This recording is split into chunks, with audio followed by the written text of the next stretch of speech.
zaszploszać, kiedy bity jest pies przez brudnego, wściekłego sąsiada. Ale żadnych prawdziwych nie wytoczy nam łez, obcych ludzi nieludzka zagłada. Ulicami Groznego jadą czołgi, a my wciąż wierzymy w imperium agonie.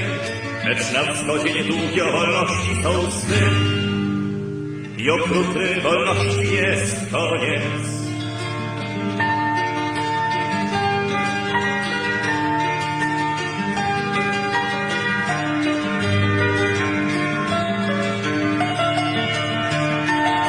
Potępić i poprzeć to powstanie ten bunt, myślą świat trosk dyplomaci. Zginie naród, nie szkodzi pokój z Rosją, to grunt, dla pokoju się wszystko płaci.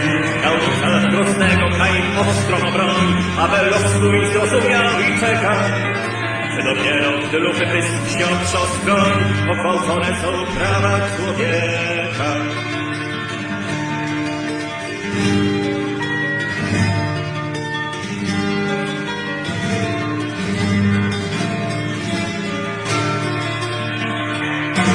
Czemu Bóg nas przecenił, deszczu daje, że śpi, oczom w oczach chwilowy go damy. Może kiedyś w niebie zakołacze do drzwi, wojsko wróskie, mundury oczane. Będą białe anioły, czarną kłami się kryją, ale łatwo niewinnych zabijać.